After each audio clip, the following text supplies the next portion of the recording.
अरे भाई, कितनी बार कहा है, फ़ोन पे ज़्यादा बातें नहीं कर सकता मैं। आपको ऑफिस आना पड़ेगा, तभी बात होगी।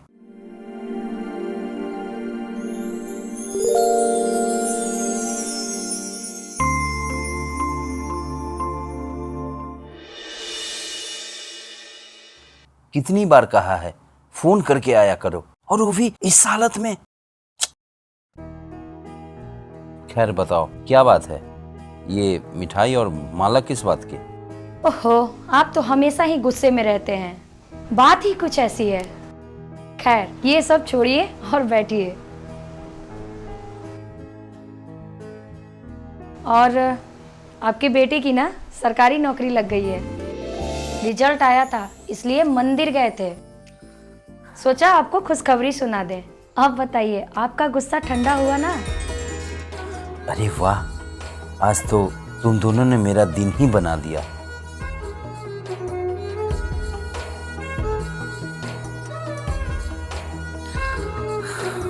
बहुत अच्छा बेटा। ज्वाइनिंग कब है? बस पापा, अभी डॉक्यूमेंट्स वेरीफाई होना बाकी है। 2-3 महीने में ज्वाइनिंग हो जाएगी। बहुत बढ़िया। सुनो, आज शाम को पनीर बनाना बेटा। आज बहुत खुश हैं हम।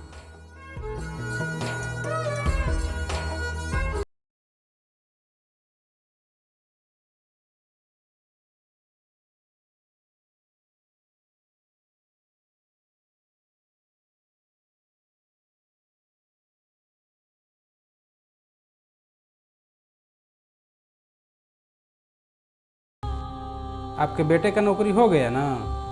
अब देखिएगा, आप जल्द ही रिहा हो जाइएगा और फिर घर जाकर आराम से ऐश कीजिएगा। घर, बीवी, नौकरी, बेटा,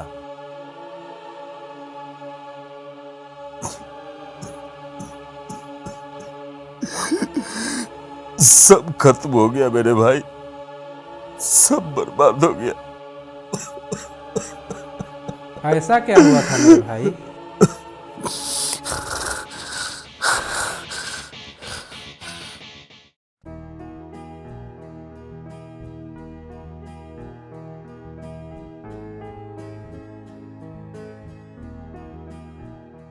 राधा, अरे रोटी कब दोगी?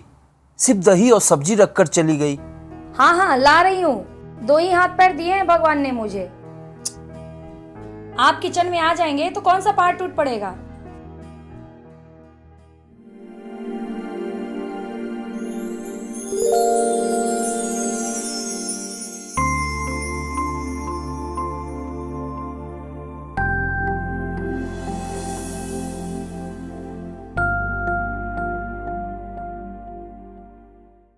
सुनिए जी, कुछ पैसे देते जाइएगा।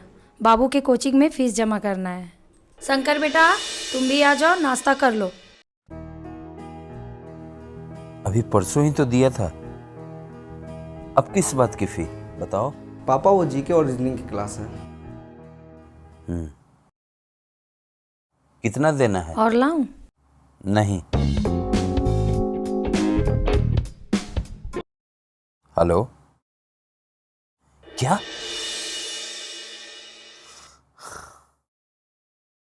पेट तो सही है ना?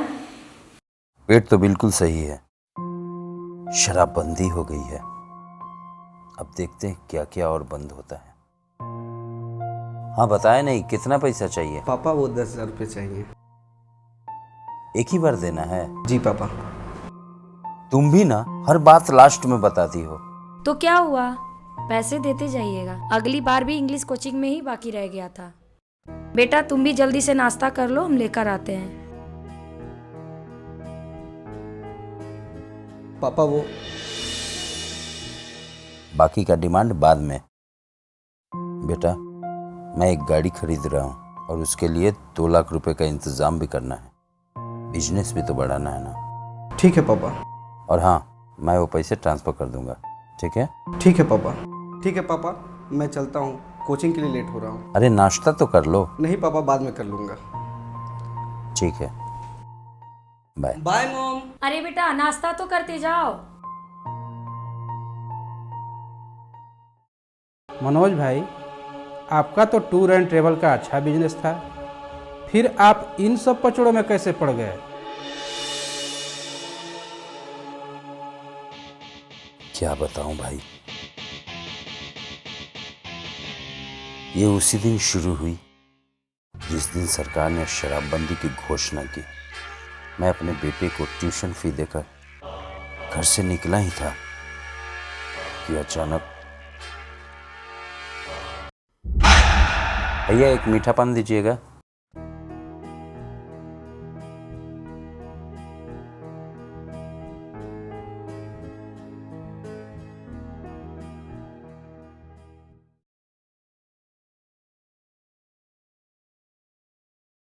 हेलो, कौन? अरे मनोज भाई, इतना जल्दी भूल गए?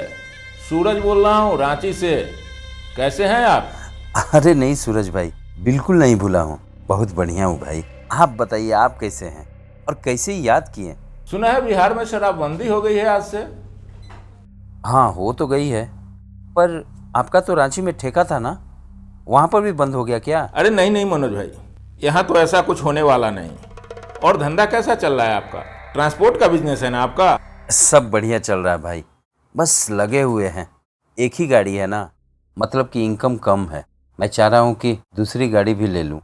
मनोज भाई, एक ऑफर है आपके लिए। देखिए, अब बिहार में शराब मिलेगा नहीं, और शराब की ज़रूरत तो सबको है।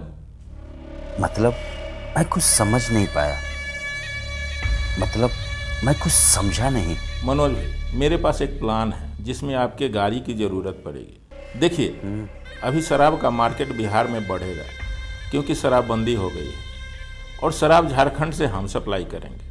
बस आपकी गाड़ी भेज दो, शक भी नहीं होगा। टूर ट्रेवल्स का परमिट भी है झारखंड का आपके पास। मगर ये तो गैर कानूनी है ना, मुझसे नहीं हो पाएगा। मनोज भाई, डरने की कोई बात नहीं है, और अभी मेरे पास ऑर्डर भी आया है। आपको 10 डिलीवरी का 1.5 लाख देंगे। नहीं भाई, नहीं होगा। कोई बात नहीं, अगर मन बदले तो कॉल करना।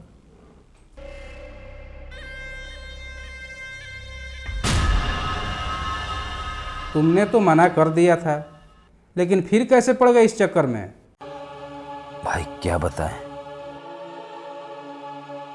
उस दिन एडवांस लेकर गया था गाड़ी वाले को देने के लिए, लेकिन वो पूरे पैसे मांग रहा था। पूरे पैसे थे नहीं मेरे पास, तो फिर अच्छा, तो आपने सूरज को हाँ कर ही दिया? हाँ, फिर मुझे 1.5 लाख रुपए मिले भी। मैंने उसी पैसे से नई गाड़ी खरीदी, और उसी नई गाड़ी से एक दिन माल लेकर आ रहा था। उस दिन गाड़ी में मैं भी था, और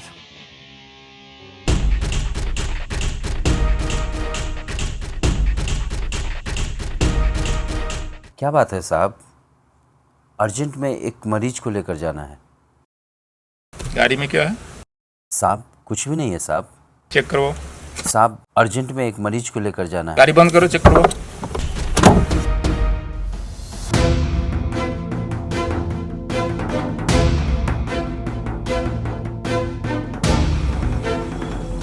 डिक्की में तो शराब है साहब। शराब तस्करी करते हो, निकलो, निकालो इसको। साहब वो मेरा नहीं है साहब। साहब मुझे नहीं पता कहाँ से है, वो मेरा नहीं है साहब। ले चलो, गाड़ी पे ले चलो। वो मेरा नहीं है साहब। फिर अब यहाँ कैसे? तुम तो छूट गए थे ना? पहली बार ये बोलकर छूट गया कि ये माल मैं तस्करी के लिए नहीं ले जा रहा था, बल्कि दूसरे ने डाल दिया था। और उसके बाद तो लत लग गई। बहुत पैसा था ना, अच्छे बुरे का अंतर ही नहीं मालूम चला। अब माल ट्रक से मंगवाने लगा था और फिर इन्हीं हाथों से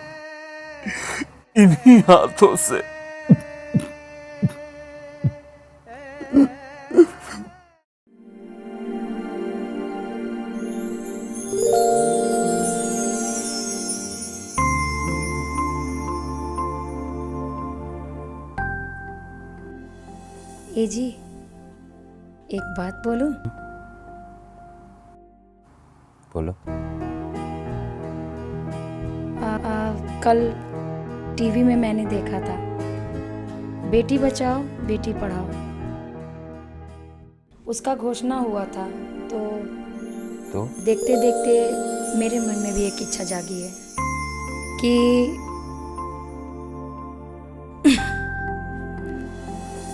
क्यों ना हमारी भी बेटी हो। इसका प्लान करते हैं हम लोग। इस उम्र में इतना बड़ा बेटा है, लोग क्या कहेंगे? लोग क्या कहेंगे, मुझे किसी की परवाह नहीं है, बस मुझे बेटी चाहिए तो चाहिए। तो शुरू करें? लाइट तो ऑफ कीजिए।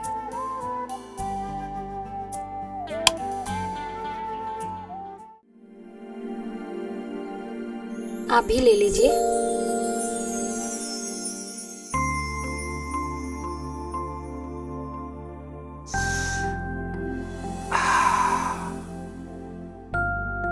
आज हम बहुत खुश हैं। बेटे को सरकारी नौकरी भी लग गई और 15 साल बाद घर में एक नया मेहमान भी आ रहा है। तबीयत तो ठीक है ना तुम्हारी? हाँ, मेरी तबीयत तो बिल्कुल ठीक है। वैसे भी भगवान ने मुझे सब कुछ दे दिया है, और क्या चाहिए। एक बेटी की चाह थी, वो भी पूरी हो जाएगी।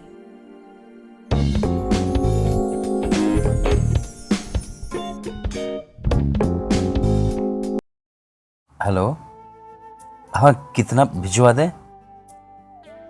जी 10 मिनट में।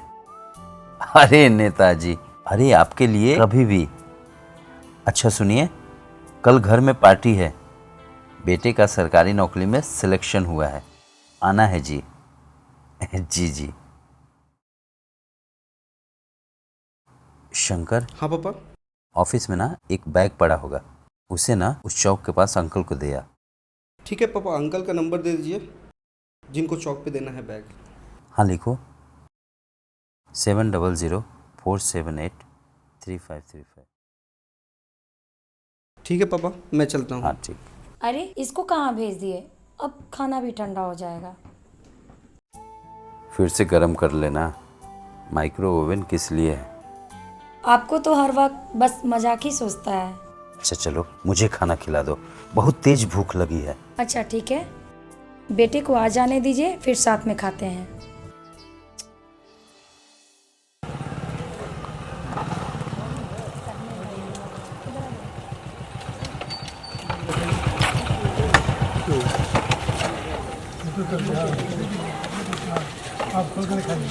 क्या इसमें? खोलो इसको, खोलो। क्या इसमें क्या है? क्या नहीं है? ये क्या है? इसमें दारू रखा है जी। इसमें क्या है? दारू कहाँ से है? पढ़ने वाला लड़का होकर के तुम दारू बेचता है? बैठाइए इसको, बैठाइए।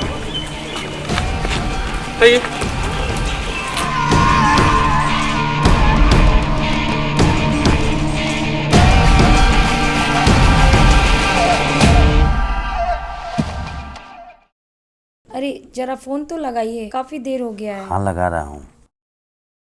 हेलो, कहाँ रह गए बेटा? हेलो पापा मैं थाने में हूँ, वो बैग। क्या?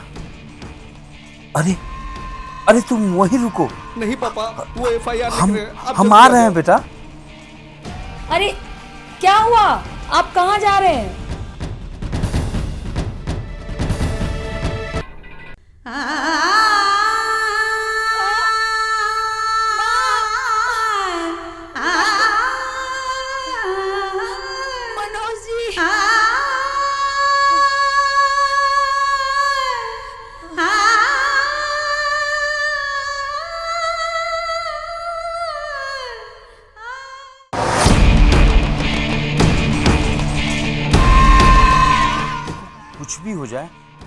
मत खोलना, हम आ रहे हैं बेटा।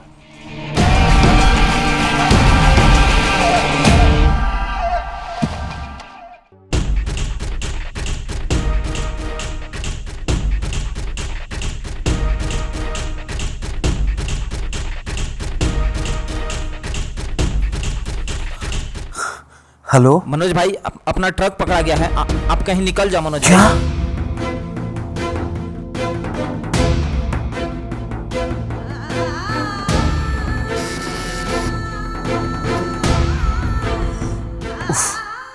ये राधा फोन क्यों नहीं उठा रही?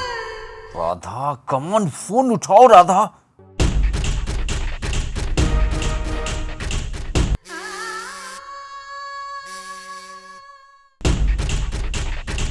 राधा कमन फोन उठा लो।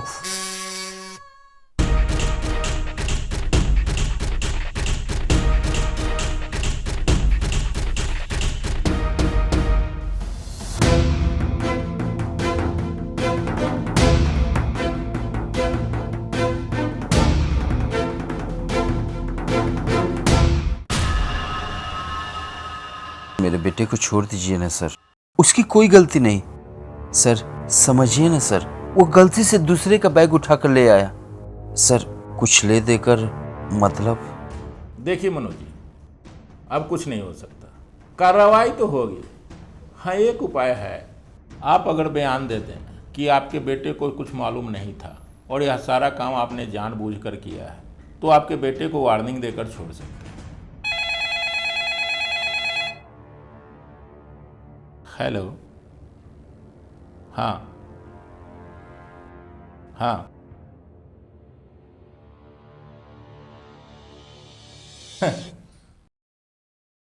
मनोज टूर एंड ट्रेवल्स आप ही का है क्या? जी, बात क्या है सर? अब तो आप लंबे गए, आपका ट्रक शराब सहित ड्राइवर के साथ पकड़ा गया है। अब तो आप पर लंबी कार्रवाई होगी। अच्छा हुआ आप खुद चलकर यहाँ आ गए, गिरफ्तारी करने की भी जरूरत नहीं पड़ी। अरे विनय, साहब को हाजत दिखाओ। सर मेरे बेटे को छोड़ दीजिए सर, सर मेरे बेटे को छोड़ दीजिए सर। पापा मतलब आपको मेरी कोई चिंता नहीं है? क्या आप शराब की तस्करी करते हो? शर्म आती है मुझे आप पे। आपने मुझे भी इन सब झमेलों में फंसा दिया। जरा भी इस बात की फिक्र नहीं कि मेरी नौकरी का क्या होगा और मां पे क्या बीतेगी। किस बात की कमी थी आखिर आपको? क्यों किया आपने ऐसा पापा? क्यों किया आपने ऐसा?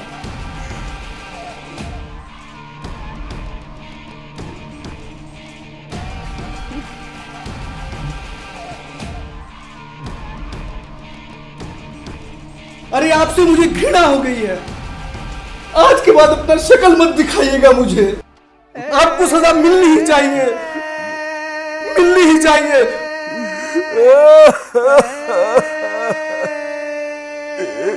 मिलनी ही चाहिए।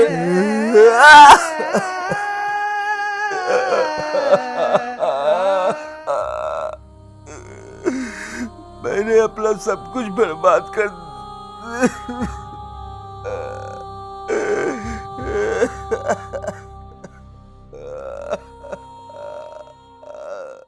नमस्कार, मैं हूं उदय और आप देख रहे हैं रोहतास दर्पण। अभी मैं पुलिस स्टेशन में मौजूद हूं और एक आरोपी को पुलिस अभी लेकर जेल जा रही है। अब हम उस आरोपी से पूछते हैं कि आखिर क्या मामला था और पुलिस उसको आखिर जेल लेकर क्यों जा रही है। मनोज जी, एक मिनट। आखिर क्या मामला था और पुलिस आपको जेल लेकर क्यों जा रही है? कहीं किसी ने आपको फंसाया तो नहीं?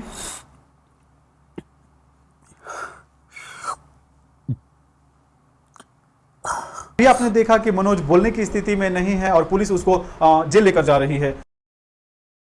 सर क्या मामला है और ये आरोपी अभी किस मामले में जेल गया है और क्या क्या इस पे आरोप थे और इसके साथ तस्करी में कौन कौन लोग शामिल हैं? अभी एक ट्रक शराब पकड़ा गया है। Manoj Tiwari tour and travels company की यार में शराब का तस्करी करता था। अभी थोड़ी देर पहले इसके बेटे को भी पकड़ा गया था।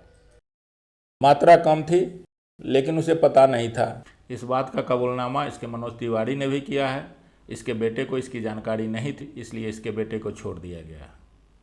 एक दुखद बात है कि इस सदमे से मनोज तिवारी की पत्नी की डेथ हो गई है। सर, मनोज को जेल हो गया और दूसरी ओर उसकी पत्नी का देहांत हो गया, ये तो बहुत ही बुरी खबर है। देखिए, इस बात का तो मुझे भी दुख है, लेकिन बुरे का अंजाम बुरा होता है। शराब तस्करी में उसका हंसता खेलता घर बर्बाद हो गया।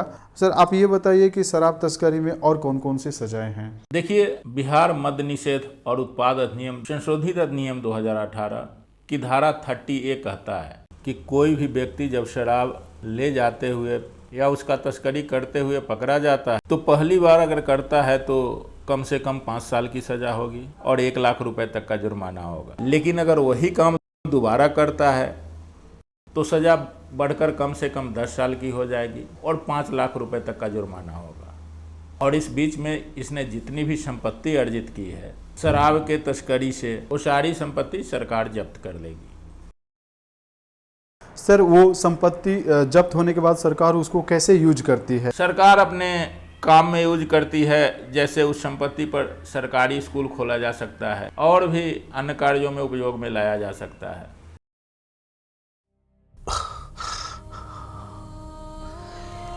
मेरे आंखों के सामने मेरा घर तबाह हो गया, मेरी बीवी का देहांत हो गया,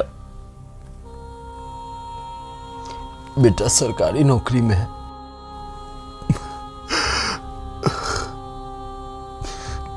सुना है कि उसने शादी भी कर ली। मैं उसकी खुशी से बहुत खुश हूं, पर इस बात का गम है कि मुझे जो उसको खुशी देनी थी वो अब नहीं दे पाऊंगा।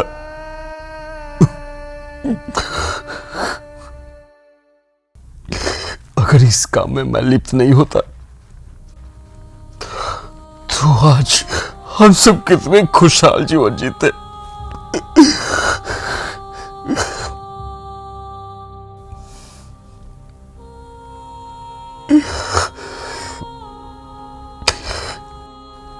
मैं तो बस यही कहूंगा कि कोई भी गैर कानूनी काम मत कीजिएगा।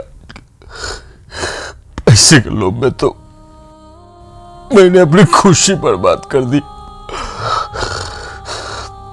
पर आप मत कीजिएगा।